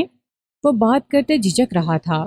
میں نے اس کی حوصلہ افزائی کی، لیکن لوگوں کے دلوں میں تھانے دار اور پولیس کا ایسا رعب بیٹھا ہوا تھا کہ وہ کھل کر بات کرنے سے ڈرتے تھے۔ شہی کیفیت اس شخص پر طاری تھی۔ اس زمانے میں استادوں کی عزت اور قدر اتنی زیادہ ہوتی تھی جتنی آج پیروں اور درویشوں کی نہیں ہوتی۔ میرے دل میں اس کا بحیثیت استاد احترام تھا۔ میں نے اس سے کچھ باتیں کی، کچھ اس نے کی، اور جب اس کا حوصلہ قائم ہوا تو وہ اصل بات کہنے پر آ گیا۔ میں نے اپنی بیٹی اس گھر میں نہیں دینی تھی۔ اس نے کہا، میرے ملنے والے ایسے دو آدمیوں نے جن پر مجھ کو اعتماد تھا، ان لوگوں کے واسطے رشتہ مانگا اور کہا کہ کاروباری لوگ ہیں اور خوشحال بھی ہیں اور بہت ہی شریف اور باوقار خاندان ہے۔ میں اپنی بیوی کے ساتھ یہاں ان کے گھر آیا تو ان لوگوں نے ایسی تعظیم اور ادب اور احترام کا مظاہرہ کیا کہ میں ان سے متاثر ہو گیا۔ یوں لگتا تھا کہ ان لوگوں نے سر آنکھوں پر بٹھا لیا ہے اور باقی عمر اسی طرح میرے ممنون اور مشکور رہیں گے۔ مقتول اور اس کا بھائی میرے پاس آئے تو اس طرح پتہ چلتا تھا کہ ان میں احساس کمتری بھی ہے اور عجز و انکسار بھی۔ میرا اپنا کوئی عزیز و رشتہ دار نہیں۔ میں دھوکے میں آ گیا اور اپنی بیٹی دے بیٹھا۔ شادی ہونے کی دیر تھی کہ ان لوگوں نے اپنی اصلیت ظاہر کرنی شروع کر دی۔ مختصر یہ کہ انہوں نے آنکھیں ماتھے پر رکھی اور ہم کو طرح طرح سے لتاڑنا شروع کر دیا۔ ہماری بیٹی کو تو یہ لوگ مارتے پیٹتے تھے۔ تب مجھ کو ادھر ادھر سے پتہ لگا کہ داماد جواری اور شرابی اور بہت ہی بدنام آدمی ہے۔ بیٹی کے سسر کے بارے میں تو بہت گندی باتیں معلوم ہوئی۔ ہم لوگ اپنی شرافت میں رہے اور بیٹی کو یہی کہتے رہے کہ نباہ کرنے کی کوشش کرے۔ اس بیچاری نے میری عزت کی خاطر یہ جہنم برداشت کیے رکھا اور اب نوبت یہاں تک پہنچ گئی ہے کہ اتنی بڑی واردات ہو گئی۔ لوگ مجھ کو بتاتے ہیں کہ واردات ان لوگوں کی اپنی بدماشی کے جواب میں کچھ بدماشوں نے انتقام کے طور پر کی ہے۔ میں اس قسم کی باتیں پہلے بھی سن چکا تھا جو آپ کو سنا دی ہیں۔ میں اس معزز شخص سے یہ معلوم کرنا چاہتا تھا کہ یہ مجھ سے کس قسم کی مدد یا حفاظت چاہتا ہے۔ میں نے اس سے پوچھا، آپ قانون سے واقفیت رکھتے ہیں؟ اس نے کہا، ایک عرض تو یہ کروں گا کہ اگر آپ کے اختیار میں ہے تو میری بیٹی پر کوئی تہمت نہ آئے، اور ایک مشورہ آپ سے یہ لینا ہے کہ میں ان لوگوں سے کس طرح آزاد ہو سکتا ہوں، شانی میں اپنی بیٹی کے واسطے کس طرح طلاق حاصل کر سکتا ہوں۔ آپ تفتیش ختم ہونے دیں۔ میں نے اس کو احترام سے تسلی دیتے ہوئے کہا، مجھ کو پہلے یہاں کے معززین نے بتایا ہے کہ آپ کے ساتھ دھوکا ہوا ہے اور یہ لوگ بڑے ہی گھٹیا اور بدنام ہیں۔ میں اسی واردات کو آپ کے واسطے بہانہ بنا دوں گا اور اس کو بنیاد بنا کر آپ عدالت کی معرفت طلاق لے سکیں گے۔ میں خود یہ چاہتا ہوں کہ آپ کی بیٹی یہاں سے آزاد ہو کر آپ کے پاس چلی جائے۔ ابھی وہ نوجوانی کی عمر میں ہے، انشاءاللہ اس کی کہیں شادی ہو جائے گی۔ آپ مطمئن رہیں، میں آپ کی بیٹی پر کوئی تہمت یا غلط حرف نہیں آنے دوں گا۔ وہ بے اختیار ہچکیاں لے لے کر رونے لگا۔ اس کا میرے دل پر بہت ہی اثر ہوا۔ میں نے دل کی گہرائی سے اس کے ساتھ وعدہ کیا کہ اس کو اور اس کی بیٹی کو بدنام نہیں ہونے دوں گا۔ البتہ یہ اس کو برداشت کرنا پڑے گا کہ اس کی بیٹی ہر پیشی پر عدالت میں جائے گی۔ یہ کوئی بدنامی والی بات نہیں۔ اس کو بہلا کر اور تسلی دلاسا دے کر رخصت کر دیا۔ میں نے گزشتہ رات سوچا تھا کہ رحیم کی بیوی تاجی کو پہلے بلاؤں گا اور اس کے ساتھ بات چیت کر کے اس کے خاوند کو بلاؤں گا، لیکن صبح جب دماغ میں کچھ تازگی آئی تو میں نے یہ فیصلہ کیا کہ دونوں کو اکٹھے ہی بلا لوں تاکہ رحیم کو اگر وہ ملزم ہوا تو اپنے بچاؤ کے واسطے پیش بندی کا موقع نہ ملے۔ ایک کانسٹیبل کو بلا کر کہا کہ وہ رحیم اور اس کی بیوی کو ساتھ لے آئے اور احتیاط یہ کرے کہ راستے میں وہ آپس میں کوئی بات نہ کر سکیں۔ دونوں جب تھانے میں آئے تو پہلے میں نے رحیم کو اپنے پاس بلا کر بٹھایا۔ اس کے آنے کا اور چلنے کا اور میرے سامنے بیٹھے کا انداز ایسا تھا جس میں مجھ کو مردانگی نظر نہ آئی۔ پولیس کا خوف صاف نظر آ جاتا ہے، لیکن یہ شخص کسی اور ہی قسم کا تھا۔ میں نے سب سے پہلے اس کو یہ کہا کہ اپنے دائیں بازو کی آستین اوپر کرے اور بازو کوہنی تک ننگا کر دے۔ اس نے آستین کوہنی سے بھی اوپر کر دی۔ یہ دیکھ کر مجھ کو بہت خوشی ہوئی کہ کوہنی سے ذرا نیچے اس کے بازو پر پٹی بندھی ہوئی تھی۔ میں نے اس سے پوچھا کہ یہ زخم کیسے آیا ہے؟ اس نے بتایا کہ ایک لکڑی کی نوک بڑی زور سے لگ گئی تھی۔ میں نے اس کو کہا کہ پٹی کھول دے۔ وہ بائیں ہاتھ سے پٹی کھولنے میں دشواری محسوس کر رہا تھا۔ میں نے اٹھ کر اس کی پٹی کھول دی۔ یہ زخم پر چپکی ہوئی نہیں تھی۔ زخم ننگا ہوا تو میں خوشی سے دیوانہ ہونے لگا۔ یہ دانتوں کے صاف نشان تھے اور دانت گوشت میں گہرے اترے ہوئے تھے۔ یہ تو کسی انسان کے دانتوں کے نشان ہیں، میں نے کہا۔ انسانی دانتوں کے نشان چھپائے نہیں جا سکتے۔ اب یہ بتاؤ کہ تم نے جھوٹ کیوں بولا ہے کہ لکڑی کی نوک لگی تھی؟ وہ کچھ مسکرایا اور سنجیدہ بھی ہوا اور پھر چپ ہی رہا۔ میں نے اس سے پوچھا کہ یہاں اس کو کس نے کاٹا ہے؟ اس کے ساتھ یہ بھی کہا کہ اس نے صحیح بات نہ بتائی تو اس پر قتل کا مقدمہ بن جائے گا۔ وہ چپ رہا تو میں نے کہا کہ یہ حامد کی بیوی کے دانتوں کے نشان ہیں اور تم نے اپنے ایک ساتھی کے ساتھ حامد کے باپ کو قتل کیا ہے۔ نہیں جناب عالی، وہ تو تڑپ کر اچھل پڑا اور بولا، میں جھوٹ نہیں بول رہا، میں نے کسی کو قتل نہیں کیا، اور دانتوں کے یہ نشان حامد کی بیوی کے نہیں بلکہ میری اپنی بیوی کے ہیں۔ میں شرمندگی کے باعث چپ تھا۔ یہ دانت کب لگے ہیں؟ میں نے پوچھا۔ اس نے وہ وقت بتایا جو واردات کی رات تھی۔ اس رات رحیم کی اپنی بیوی کے ساتھ لڑائی ہوئی تھی۔ اس نے یہ بھی کہا کہ میری بیوی یہاں موجود ہے، اس سے پوچھ لیا جائے۔ میں نے اس سے پوچھا کہ بیوی کے ساتھ لڑائی کیوں ہوئی تھی؟ بدمعاش عورت ہے، اس نے کہا، میرے قابو سے باہر ہو گئی ہے۔ میں اس کو قابو کرنے کی کوشش کرتا ہوں تو میرے گلے پڑ جاتی ہے۔ کبھی تو خاموش رہتا ہوں اور جب کبھی تنگ آ کر کچھ کہہ بیٹھتا ہوں تو میرے واسطے مصیبت کھڑی کر دیتی ہے۔ کیا اس کے کسی کے ساتھ ناجائز تعلقات ہیں؟ میں نے پوچھا۔ ہاں جی، اس نے جواب دیا۔ مجھ کو کچھ دن پہلے معلوم ہوا ہے کہ اس نے مقتول فضل کے بیٹے حامد کے ساتھ تعلق جوڑا ہوا ہے اور وہ اس کو پیسے کھلاتا رہتا ہے۔ میں نے بیوی کی منت بھی کی اور سختی بھی کی کہ حامد کے ساتھ تعلق توڑے، لیکن پرسوں رات بڑی سخت لڑائی ہوئی۔ میں نے سوچا تھا کہ اس کو گھر سے نکال دوں گا، لیکن اس نے میرے بازو میں ایسے دانت گاڑے کہ چھوڑتی ہی نہیں تھی۔ یہ زخم آپ خود دیکھ لیں، مجھ کو سمجھ نہیں آتی کہ میں کیا کروں۔ یہ شخص تو میرے آگے مظلوم بنا ہوا تھا، اور وہ واقعی مظلوم تھا اور بیوی کے ہاتھوں بہت ہی دکھی تھا، لیکن وہ جس انداز سے بات کرتا تھا اس سے مجھ کو ہنسی آ رہی تھی اور میں ہنسی پر قابو پانے کی کوشش کر رہا تھا۔ وہ تھا تو مرد، لیکن وہ بولتا تھا تو اپنے ہاتھ بھی ہلاتا تھا اور اس کو بولنے کا انداز اور ہاتھ ہلانے کا طریقہ بالکل ہجڑوں جیسا تھا۔ مجھ کو سمجھ آ گئی کہ اس کو بیوی کیوں اچھا نہیں سمجھتی اور اس نے باہر کیوں دوستی لگائی ہوئی ہے۔ کیا اس لڑائی کے بعد تم گھر سے چلے گئے تھے؟ میں نے ایک شک کی بنا پر اس سے پوچھا۔ نہیں جی، اس نے جواب دیا، باہر کہاں جانا تھا، آدھی رات کے بعد تک تو لڑائی جھگڑا جاری رہا۔ ہاتھا پائی کے بعد زبانی کلامی لڑائی ہوتی رہی اور پھر اس کے بعد میں دوسرے کمرے میں جا کر لیٹ گیا اور آنکھ لگ گئی۔ صبح بہت دیر بعد آنکھ کھلی۔ مجھ کو یہ مایوسی ہوئی کہ یہ شخص میرا ملزم نہیں۔ میں تو خوش ہوا تھا کہ اس کے بازو پر شاہینہ کے دانتوں کا زخم ہے۔ میں نے اس کی بیوی تاجی کو اندر بلایا۔ وہ 30-32 سال عمر کی عورت تھی۔ وہ چہرے کے نقش و نگار کے لحاظ سے کوئی خاص خوبصورت عورت نہیں تھی، لیکن اس کا جسم اتنا متوازن اور ایسا جچا تلا اور لمبوترا تھا کہ اس پر یہ چہرہ بہت ہی اچھا لگتا تھا۔ اس عورت کی آنکھوں میں کوئی خاص چمک تھی۔ میں نے اس کو اپنے قریب بلایا اور اپنا دایاں بازو ننگا کر کے اس کے منہ کے قریب کیا۔ یہاں اسی طرح کاٹو جس طرح تم نے اپنے اس خامن کو کاٹا ہے، میں نے کہا۔ وہ جھجک گئی اور ذرا سا مسکرائی۔ میں نے اس سے پوچھا، پہلے یہ بتاؤ کہ اپنے خامن کے بازو پر تم نے خود کاٹا تھا؟ اس نے سر ہلا کر اقرار کیا اور اپنے خامن کے بازو پر اسی نے کاٹا تھا۔ اب اسی طرح میرا بازو کاٹو، میں نے کہا اور ہنس کر بولا، دانت اس طرح کھال کے اندر اتار دینا جس طرح تو نے اپنے خامن کو زخمی کیا ہے۔ اس نے پھر کچھ پسو پیش کیا، لیکن میں نے اپنا بازو اس کے ہونٹوں کے ساتھ لگا دیا۔ اور اس کو منوا لیا کہ وہ یہاں اسی طرح کاٹے۔ اس نے منہ کھولا اور دانت میرے بازو میں گاڑے۔ میں نے اس کو کہا کہ ذرا اور دبائے۔ اس نے دانتوں کو مزید دبایا اور جب میں نے دیکھا کہ اس سے زیادہ دباؤ ڈالنے سے دانت کھال میں اتر جائیں گے، میں نے اس کو روک دیا۔ اس کے منہ سے بازو نکال کر میں نے بازو رحیم کے بازو کے ساتھ رکھا اور دونوں نشانات کا جائزہ لینے لگا۔ دونوں کے بازو پر جو دانت لگے تھے ان کے نشانات کی لمبائی اور چوڑائی بالکل ایک جیسی تھی۔ میں یہ بھی بتا دیتا ہوں کہ میں کوئی ایکسپرٹ نہیں تھا۔ میں نے یہ دیکھا تھا کہ شاہینہ کا منہ کم چوڑا تھا اور تاجی کا منہ اس کی نسبت کچھ زیادہ چوڑا تھا۔ یہ دانت شاہینہ کے لگے ہوتے تو ان کے نشانات اس سے بالکل مختلف ہوتے۔ میں نے رحیم کو باہر بھیج دیا اور تاجی کو اپنے پاس بٹھا لیا۔ رحیم کی طرف سے تو میں مطمئن ہو گیا تھا، لیکن تاجی کو میں نے دیکھا تو مجھ کو محسوس ہوا کہ یہ عورت میری کچھ نہ کچھ مدد ضرور کرے گی۔ اس کا تعلق بلکہ بہت گہرا تعلق حامد کے ساتھ تھا۔ مجھ کو امید تھی کہ اس کے پاس حامد کے کچھ راز بھی ہوں گے۔ ایسی سنگین وارداتوں کی تفتیش میں جس کا کوئی سراغ ہی نہ ملے، تفتیشی افسر کو تنکوں کے سہارے ڈھونڈنے پڑتے ہیں۔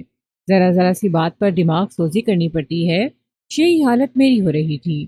میں نے تاجی کے دل سے تھانے دار کا خوف نکال دیا، جس کا ذریعہ یہ تھا کہ میں نے اس کے ساتھ دوستانہ انداز میں باتیں کرتا رہا اور کچھ اشارے ایسے بھی دیے جیسے وہ مجھ کو پسند آ گئی ہے اور میں اس کی دوستی کا خواہش مند ہوں۔ رحیم کے ساتھ لڑائیاں کیوں ہوتی ہیں؟ میں نے دوستانہ لہجے میں پوچھا۔ میں تم سے یہ بات تھانے دار کی حیثیت سے نہیں پوچھ رہا، ویسے ہی تمہارے ساتھ دلچسپی اور ہمدردی پیدا ہو گئی ہے، اس واسطے پوچھ رہا ہوں۔ اس شخص کو آپ نے دیکھ لیا ہے؟ تاجی نے مسکراتے ہوئے کہا۔ آپ اس کو مرد سمجھتے ہیں؟ یہ تو ہیجڑا ہے، عورتوں کی طرح باتیں کرتا ہے اور اس کی حرکتیں بھی عورتوں جیسی ہوتی ہیں۔ مرد میں تو ایسا روب ہونا چاہیے کہ عورت اپنے دل سے اس سے زیر ہو جائے اور اس کی قدر کرے۔ یہاں سے بات چلی تو میں نے یہ انداز اختیار کر لیا کہ اس کی ہر بات پر میں ہنس پڑتا تھا اور اسے کچھ نہ کچھ پوچھ بھی لیتا۔ یہ انداز ایسا تھا جیسے ہم آپس میں وقت گزارنے کے لیے گپ شپ لگا رہے ہوں۔ میرے رویے سے اس کی زبان ایسے رواں ہوئی کہ اس کے منہ میں جو آئی اس نے کہہ ڈالی۔ میں نے اس سے پوچھا کہ اس نے رحیم کو کیوں کاٹا تھا۔ اس رات تو اس نے حد ہی کر دی تھی، تاجی نے بڑے ہلکے پھلکے موڈ اور لہجے میں کہا۔ مجھ کو کہتا تھا کہ حامد کو نہ ملا کرو۔ میں نے کہا کہ حامد کے ساتھ میری ناجائز دوستی نہیں، اس کو کسی نے بتا دیا تھا کہ میں اس کی غیر حاضری میں حامد کو ملتی ہوں۔ رحیم کو میرے جواب سے تسلی نہ ہوئی تو میں نے غصہ جھاڑ دیا۔ اس وقت بھی غصے میں تھا۔ اس نے مجھ پر ایسا حملہ کیا کہ مجھ کو گرا کر میرے سینے پر چڑھ بیٹھا اور بولا کہ آج میں تمہارا گلا گھونٹ دوں گا۔ اس کا دایاں بازو میرے منہ کے قریب تھا۔ میں نے اس بازو کو منہ میں لے لیا اور دانت اتنی زور سے دبائے کہ اس کے گوشت میں اتر گئے۔ اس نے عورتوں کی طرح چیخ ماری تب میں نے اس کے بازو کو چھوڑا۔ یہ اٹھ کر ایک طرف بیٹھ گیا اور عورتوں کی طرف رونا شروع کر دیا۔ تاجی نے تسلیم کر لیا کہ حامد کے ساتھ اس کی ناجائز دوستی ہے۔ میں نے اس سے پوچھا کہ اس نے حامد کو کیسے پسند کر لیا۔ وہ تو شرابی، جواریہ اور چرسی ہے اور دھوکہ باز بھی ہے، وہ طوائف باز بھی ہے۔ تاجی نے کہا۔ وہ جھوٹا اور فریب کار بھی ہے، لیکن مجھ کو اسے کیا؟ میں اسے جو کچھ بھی مانگوں وہ فوراً حاضر کر دیتا ہے۔ روپے پیسے سے میری مٹھی گرم رکھتا ہے۔ ہر عید پر میرے اور میرے بچوں کے کپڑے سلوا کر دیتا ہے اور عیدی الگ ہوتی ہے۔ وہ ہر طرح سے میرے ہاتھ میں ہے۔ اپنا گھر برباد کرتا ہے تو کرتا رہے۔ کیا تم اس کی بیوی سے کبھی ملی ہو؟ میں نے پوچھا۔ شاہینہ کو تو میں نے بڑی پکی سہیلی بنایا ہوا ہے، تاجی نے مسکراتے ہوئے جواب دیا۔ اس بیچاری کو تو پتہ ہی نہیں کہ اس کا خامند میرے ہاتھ میں ہے اور اس کے گھر میں میرا حکم چلتا ہے۔ اگر میں شاہینہ کے ساتھ دوستی نہ رکھوں تو پھر حامد کو ملنے میں مشکل پیدا ہوتی ہے۔ شاہینہ مجھ کو اپنی ہمدرد اور رازدار سمجھتی ہے۔ یہ تو بڑی اچھی بات ہے تاجی، میں نے کہا۔ پھر تو تم اس گھر کے کئی راز کی باتیں مجھ کو بتا سکتی ہو۔ آپ پوچھیں تو صحیح، تاجی نے کہا۔ میں ہر بات بتاؤں گی، لیکن آپ نے یہ پردہ رکھنا ہے کہ ایسی باتیں آپ کو کہاں سے معلوم ہوئی ہیں۔ میں نے مقتول کے اخلاق کی بات کی اور کہا کہ سنا ہے کہ جب مدارنی، نوکرانی اور کوئی بھی کارن اس کے ہاتھ چڑھ جائے تو ان پر ہاتھ صاف کر جاتا ہے۔ تاجی نے اس بات کی تصدیق کی اور اس نے یہ الفاظ کہے کہ یہ شخص عمر کے لحاظ سے تو بوڑھا ہو گیا تھا، لیکن کرتوتوں کے لحاظ سے جوان ہوتا جا رہا تھا۔ ایسا سسر اپنی بہو کے حق میں بھی نیک نیت نہیں ہوتا، میں نے کہا۔ مجھ کو شک ہے کہ شاہینہ پر بھی بری نیت رکھتا ہوگا، لیکن شاہینہ اس کے ہاتھ نہیں آئی، تاجی نے کہا۔ شاہینہ میرے ساتھ ذکر کرتی رہتی تھی، وہ تو بیچاری بہت ہی پریشان تھی۔ اس نے ایک بار مجھ کو بتایا تھا کہ سسر نے اس کو کہا ہے کہ تم بیوی تو میرے بیٹے کی ہو، لیکن میرے ساتھ بھی تعلق پیدا کر لو۔ جو مانگو گی اور جتنا پیسہ مانگو گی فوراً حاضر کروں گا۔ شاہینہ کو اپنی ہوس کاری میں پھانسنے کے واسطے اس بڈھے مقتول نے بہت جتن کیے تھے۔ شاہینہ نے اس کو کہا تھا کہ وہ حامد کو بتا دے گی۔ سسر مردود نے کہا کہ بتا دو، اور میں اس کے جواب پر تم پر ایسا الزام تھوپوں گا کہ حامد نے تم کو قتل نہ کیا تو طلاق دے کر تو فوراً گھر سے نکال دے گا۔ کیا اس بوڑھے نے شاہینہ پر کبھی دست درازی بھی کی تھی؟ میں نے پوچھا۔ شاہینہ نے کبھی ایسی بات مجھ کو نہیں بتائی، تاجی نے کہا، لیکن شاہینہ پر وہ جس طرح جال پھینکتا رہتا تھا وہ دست درازی سے زیادہ ناقابل برداشت تھا۔ شاہینہ نے مجھ کو بتایا تھا کہ اس نے حامد کو اس کے باپ کی ان حرکتوں کے متعلق کہا تو ہر بار حامد نے شاہینہ کو 2-3 تھپڑ جڑ دیے اور کہا کہ تم میرے اتنے شریف باپ کو بدنام کرتی ہو۔ شاہینہ تو اکثر رو پڑتی تھی اور کہتی تھی کہ میں اپنے ماں باپ کی عزت کی خاطر یہ صورتحال قبول کر رہی ہوں۔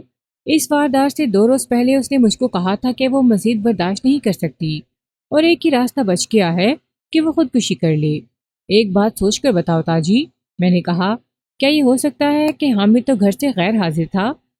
حامد کے باپ نے رات کو شاہینہ کی عزت پر حملہ کیا ہو اور شاہینہ نے اس کو قتل کر دیا ہو۔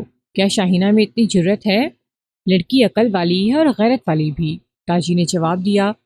وہ اتنی مظلوم تھی کہ کوئی بڑی ہی خطرناک کارروائی بھی کر سکتی تھی۔ خودکشی کا تو اس کا پکا ارادہ تھا۔ تاجی نے جب اس قسم کی باتیں کی تو میرے دماغ میں روشنی ہونے لگی۔ میں نے مزید کریدنا شروع کیا تو نئی سے نئی بات سامنے آتی گئی۔ میں نے تاجی کو یہ بھی کہا کہ ایسی بات تو نہیں کہ تم شاہینہ کو راستے سے ہٹا دینے کے لیے اس کو اس واردات میں پھنسانا چاہتی ہو؟ نا جی، تاجی نے کہا، شاہینہ میرے راستے کی رکاوٹ کبھی بھی نہیں بنی۔ اس بیچاری کو تو شک بھی نہیں تھا کہ میرے تعلقات اس کے خاوند کے ساتھ ہیں۔ خاوند کے ہاتھوں میں وہ اتنی مجبور تھی کہ دل کی ہر بات وہ میرے ساتھ کرتی تھی۔ آپ کو شاید مجھ پر اعتبار نہ آئے، میں تو اس کو بچانے کی کوشش کروں گی۔ تاجی کے ساتھ بہت ہی زیادہ باتیں ہوئیں اور آخر میں نے اس کو جانے کی اجازت دے دی۔ وہ چلی گئی تو میں نے اپنے دماغ پر زور دینے لگا۔ شاہینہ کا بیان تھا کہ 2 آدمیوں نے اس پر حملہ کیا۔ میں 2 آدمیوں کا گھر میں داخل ہونا تسلیم تو کر چکا تھا، لیکن یہ پتہ نہیں لگتا تھا کہ وہ کس طرف سے اس گھر میں داخل ہوئے۔ صرف بجلی کا کھمبا تھا جس کے ذریعے وہ اوپر جا سکتے تھے۔ یہ میرا قیاس تھا، لیکن جب میں نے غور کیا تو یہ خیال آیا کہ 2 آدمی ایک سوئی ہوئی لڑکی پر قابو نہیں پا سکے۔ وہ جو اتنی دلیری سے اس گھر میں داخل ہوئے تھے وہ اتنے بیوقوف اور بزدل نہیں ہو سکتے تھے کہ ایک لڑکی پر قابو نہ پا سکتے۔ میں غور کرتا گیا تو میرا شک مضبوط ہوتا گیا۔ میرے شک کو تاجی کی باتوں نے پکا کر دیا۔ شاہینہ جب میرے سامنے آئی تو مجھ کو یوں لگا جیسے اس لڑکی کو میں نے بہت مدت بعد دیکھا ہے، حالانکہ اس کو صرف 1 دن اور 1 رات یا اس سے کچھ زیادہ وقت پہلے دیکھا تھا۔ اس وقت شاہینہ کے چہرے پر گھبراہٹ اور پریشانی تو ضرور تھی، لیکن چہرے پر جوانی کی تازگی بھی موجود تھی۔ اس کی باتوں میں بھی جان تھی، لیکن ابھی شاہینہ کو دیکھا تو وہ بالکل مرجھا گئی تھی۔ چہرے پر جوانی کا ذرا سا بھی نور نہیں تھا۔ اس کے کندھے آگے جھک آئے تھے اور سر بھی کچھ آگے جھکا ہوا تھا۔ میرے اشارے پر وہ اس طرح کرسی پر بیٹھی جیسے بڑے لمبے سفر کے بعد تھک کر چور ہو گئی ہو اور کرسی پر آ گری ہو۔ اس کی آنکھیں بھی بے نور ہو گئی تھیں۔ شاہینہ، میں نے شفقت کے لہجے میں کہا، کیا ہو گیا ہے تمہیں؟ اتنا زیادہ پریشان ہونے کی کوئی ضرورت نہیں۔ اس نے میری طرف دیکھا۔ اس کی آنکھوں سے پتہ لگتا تھا کہ وہ سوئی بھی نہیں اور بہت ہی بری حالت میں ہے۔ اس کے آنسو بہنے لگے۔ دیکھو شاہینہ، میں نے ذرا آگے ہو کر کہا، تمہارے والد صاحب میرے پاس آئے تھے، وہ تمہاری بابت بہت پریشان تھے۔ وہ کہتے تھے کہ تم پر کوئی حرف یا تہمت نہ آئے۔ وہ معزز آدمی ہیں۔ میں نے ان کے ساتھ وعدہ کیا ہے کہ آپ کی بیٹی پر پردہ ڈالنا اور اس کی نیک نامی کی حفاظت کرنا میرا فرض ہے اور میں یہ فرض ادا کروں گا۔ آپ کو معلوم نہیں، شاہینہ مری مری سی آواز میں بولی، میرے خاوند بدبخت نے اور اس خاوند کے چچا نے میرے ابا جان کی بے عزتی کر کے گھر سے نکال دیا ہے۔ میں اب زندہ نہیں رہنا چاہتی۔ اگر آپ مجھ کو یہاں نہ بلاتے تو آج رات میں ریلوے لائن پر جا کر ریل گاڑی کے نیچے آ جاتی۔ اگر آپ مجھ کو خودکشی کی مہلت دے دیں تو میں آپ کو دعائیں دیتی ہوئی جان دے دوں گی۔ خودکشی کیوں؟ میں نے کہا، کیوں ہاتھ پیر چھوڑ بیٹھی ہو؟ میرے ساتھ صاف صاف بات کرو۔ میں نے تم کو پہلے کہا ہے کہ مجھ کو اپنے دل میں بڑے بھائی کا درجہ دو۔ اب بتاؤ، کیوں تم اپنی جان لینا چاہتی ہو؟ اس لیے کہ میں نے اب تو مرنا ہی ہے، اس نے کہا۔ اگر میں خودکشی نہیں کروں گی تو آپ مجھ کو پھانسی کی سزا دلوا دیں گے، لیکن میں جلدی مرنا چاہتی ہوں۔ میں تم کو سزا کیوں دلواؤں گا؟ میں نے پوچھا۔ اس لیے کہ اس مزدور سسر کو میں نے قتل کیا ہے، شاہینہ نے کہا اور یک لخت بیدار ہو گئی۔ میز پر زور سے ہاتھ مار کر بولی، مجھ کو گرفتار کر لیں، اس بدبخت اور بد نیت آدمی کو میں نے قتل کیا ہے۔ مجھ میں اتنی طاقت اور ہمت نہیں کہ اپنے اس جرم کو اپنے سینے میں دبا کر رکھتی۔ مجھ کو یہ شک تو پہلے ہی تھا، لیکن یہ شک اتنا مضبوط نہیں تھا۔ میں نے یہ سوچا تھا کہ ایسا ہو سکتا ہے کہ اب شاہینہ نے خود ہی بتا دیا کہ اپنے سسر کی قاتل وہ خود ہے، تو مجھ کو بجلی کے کرنٹ کی طرح دھچکا لگا اور میں کچھ دیر شاہینہ کے منہ کو دیکھتا رہا۔ معلوم نہیں لوگ مجھ پر یقین کریں گے یا نہیں، بہرحال ایک حقیقت پیش کر رہا ہوں۔ وہ یہ تھی کہ مجھ کو ایسا لگا جیسے میرا دماغ اور میرا دل کسی غیبی طاقت کے قبضے میں آ گیا ہو، اور میں نے یہ محسوس کیا کہ اب میں خود کچھ بھی کہہ یا نہیں کر سکوں گا۔ میری زبان سے بے اختیار یہ الفاظ نکلے، شاہینہ، نہ تم خودکشی کرو گی نہ تم پھانسی چڑھو گی۔ اللہ کو یاد کرو اور اسی کی ذات تم کو اپنی پناہ میں لے لے گی۔ مجھ کو یہ احساس تھا کہ یہ الفاظ میری زبان سے نکلے ہیں، لیکن مجھ کو کچھ احساس نہیں تھا کہ الفاظ کس نے میری زبان پر رکھے ہیں۔ شاید یہ ضمیر کی آواز تھی، شاید یہ میری ایمان کی آواز تھی۔ اب مجھ کو شاہینہ کے بیان کی ضرورت نہیں تھی، میں خود اس کا بیان لکھ سکتا تھا، اور اگر میں لکھتا اور اس کو بتاتا کہ یہ پڑھ کر بتاؤ کہ تمہارا بیان ہے کہ نہیں، تو وہ حیران ہو کر کہتی کہ یہ میرا بیان ہے۔ لیکن میں نے ایسا نہیں کیا اور اس کو کہا کہ وہ پورا بیان دے، اور پھر میں نے اس کو بتاؤں گا کہ میں اس کے واسطے کیا کر سکتا ہوں۔ میں نے اس کو صاف لفظوں میں کہہ دیا کہ میں اس کو گرفتار نہیں کروں گا، اور اس کے باپ کے ساتھ جو وعدہ کیا تھا وہ انشاءاللہ پورا کروں گا۔ یہ سن کر اس کے چہرے پر کچھ سکون نظر آنے لگا۔ اس نے پہلے تو یہ بتایا کہ اس کی شادی اس خاندان میں کس دھوکے میں ہوئی ہے۔ یہ میں پہلے اس کے باپ کی زبانی سنا چکا ہوں۔ شاہینہ نے بتایا کہ جب وہ اس گھر میں آئی تو ساس نہیں تھی، وہ پہلے کی مر چکی تھی، لیکن سسر نے ساس کی جگہ پر کر دی۔ وہ ویسا ہی برا اور گھٹیا سلوک شاہینہ کے ساتھ شروع کر دیا جیسا گھٹیا قسم کی ساسیں کیا کرتی ہیں۔ خاوند اس کے ساتھ حکم اور ڈانٹ ٹپٹ کے لہجے میں بات کرتا تھا۔ اس کے زیورات پر خاوند نے قبضہ کر لیا اور اس کے پاس سلامیوں کے جو پیسے تھے وہ بھی لے لیے۔ ان کے مکان کے پچھواڑے حامد کا چچا رہتا تھا، اس کی بیوی بھی تھی اور بچے بھی۔ یہ عورت دوسرے تیسرے دن شاہینہ کے گھر آ جاتی اور ہر کام میں ٹوکتی، پھر شاہینہ کے سسر اور اس کے خاوند کے کان بھرتی۔ شاہینہ کو جلد ہی پتہ لگ گیا کہ اس کا خاوند بہت برے کردار والا ہے، جوا کھیلتا ہے، شراب اور چرس پیتا ہے اور باہر بدکاری بھی کرتا ہے۔ ان اذیتوں کی داستان بڑی لمبی ہے جس سے ہم سب واقف ہیں۔ آج بھی ہمارے گھروں میں یہی کچھ ہو رہا ہے، اس واسطے میں تفصیل سے نہیں سناؤں گا۔ سنانے والی اصل بات یہ ہے کہ شاہینہ کا سسر بڑا ہی بدکار آدمی نکلا۔ شاہینہ نے بتایا کہ ان کے غسل خانے کے دروازے میں درزیں ہیں جو ذرا کھلی ہیں۔ اس نے کئی بار دیکھا کہ وہ غسل خانے میں نہانے گئی تو اس کا سسر در سے آنکھ لگائے جھانک رہا ہے۔ ایک روز شاہینہ نے اپنے خاوند کو بتایا کہ اس کا باپ یہ حرکت کرتا ہے۔ خاوند نے شاہینہ کو 2-3 تھپڑ جڑ دیے اور کہا کہ آئندہ اس نے ایسی بات کی تو وہ اس کی زبان کھینچ لے گا۔ شاہینہ کے بیان کے مطابق اس خاندان کے سارے مرد عورتوں میں بیٹھ کر ننگی باتیں کرتے اور گالیاں بکتے تھے۔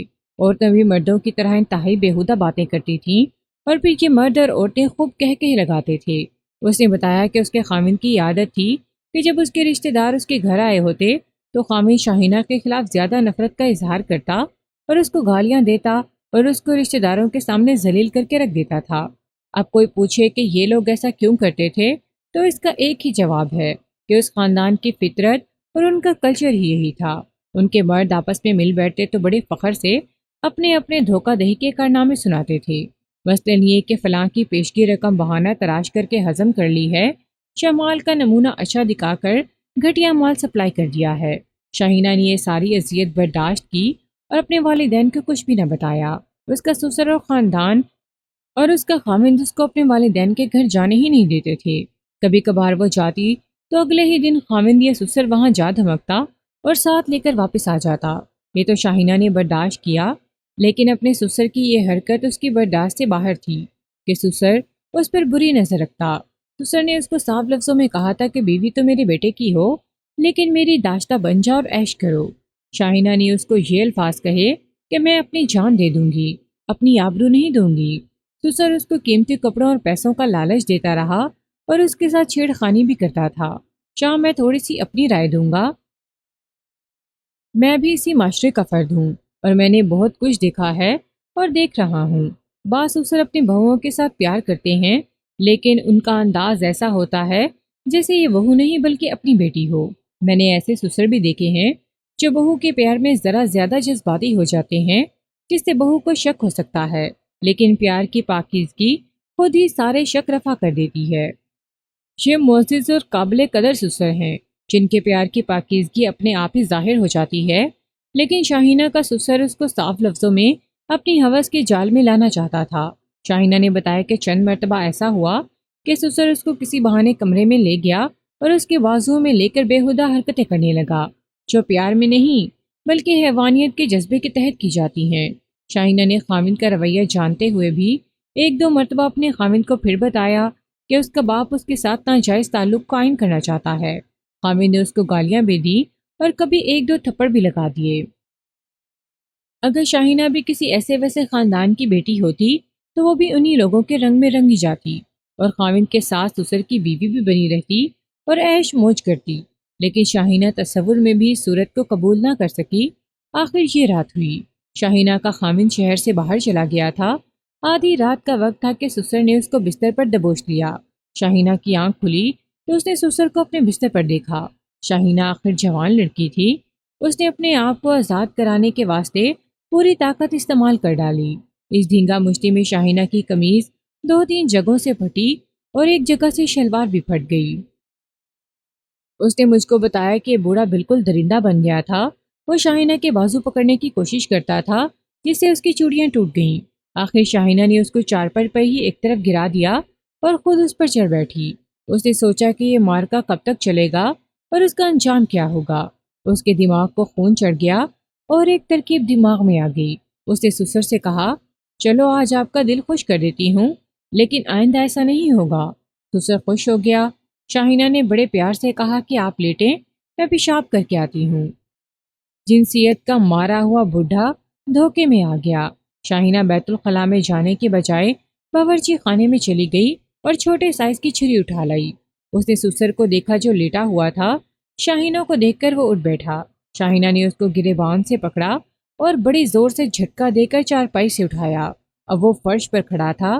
شاہینہ نے اس کو 6 مرتبہ چھری ماری۔ 4 زخم سینے اور 2 زخم معدے پر لگے۔ سسر گر پڑا۔ شاہینہ ذرا بھی نہ گھبرائی۔ وہ پاک خیالات کی لڑکی تھی۔ اللہ اس کے ساتھ تھا۔ شاہینہ نے بڑے اطمینان سے سسر کی نبض دیکھی۔ چند منٹ نبض چلتی رہی اور پھر رک گئی۔ شاہینہ کے دماغ میں ایک اور سوچ آئی۔ وہ ایک پہلو کے بل سسر پر لیٹی اور اٹھ کھڑی ہوئی۔ اس کا دماغ اس کے کنٹرول میں رہا۔ اس واسطے اس نے یہ کیا کہ دوڑتی ہوئی باورچی خانے گئی اور چھری کو اچھی طرح دھو ڈالا۔ باہر آ کر وہ صحن میں رکی اور بڑی زور سے چیخیں مار کر لوگوں کو مدد کے لیے پکارنے لگی، اور پھر چھت پر چلی گئی اور پچھواڑے والوں کو پکارنے لگی۔ لوگ اکٹھے ہو گئے تو اس نے سب کو بتایا کہ 2 آدمیوں نے اس پر حملہ کیا تھا۔ سسر اس کو چھڑانے آیا تو ان آدمیوں کے ہاتھوں مارا گیا۔ شاہینہ نے ڈیوڑی کا باہر والا دروازہ کھول دیا تھا تاکہ کوئی یہ نہ کہے کہ وہ آئے تو دروازہ اندر سے بند تھا۔ یہ سنانے سے پہلے کہ میں نے شاہینہ کے ساتھ استقبالی بیان کے بعد کیا سلوک کیا، آپ کے دلچسپی کے واسطے وہ خبر سناتا ہوں جو پڑھ کر مجھ کو یہ واردات یاد آ گئی تھی۔ میں نے ستمبر 1995 کے آخر میں امریکہ کے ہفتہ وار رسالے ٹائم میں یہ خبر پڑھی کہ فلپائن کی ایک مسلمان لڑکی سارہ ابو ظبی ملازمت کے لیے چلی گئی۔ لڑکی کی عمر 15 اور 16 سال کے درمیان تھی۔ وہ 1994 کے مئی کے مہینے میں وہاں پہنچی اور اس کو ایک متمول آدمی محمد بلوچی کے گھر ملازمت مل گئی۔ اتنی کم عمر لڑکی یا لڑکے کو ویزا میں نہیں ملا کرتا، لیکن سارہ نے اپنی عمر 28 سال لکھوائی تھی۔ سارہ جس شخص کے گھر ملازم رکھی گئی تھی اس شخص کی عمر 85 برس تھی۔ اس نے 1-2 ہفتوں بعد ہی کمسن سارہ پر ڈورے ڈالنا شروع کر دیے اور سارہ اس سے بچتی رہی۔ آخر ایک روز اس شخص محمد بلوچی نے سارہ کو کسی کام سے اپنے بیڈ روم میں بلایا اور اس کو پکڑ کر اپنے بیڈ پر گرا لیا اور خنجر نکال کر اس کی نوک سارہ کی شہرک پر رکھ دی۔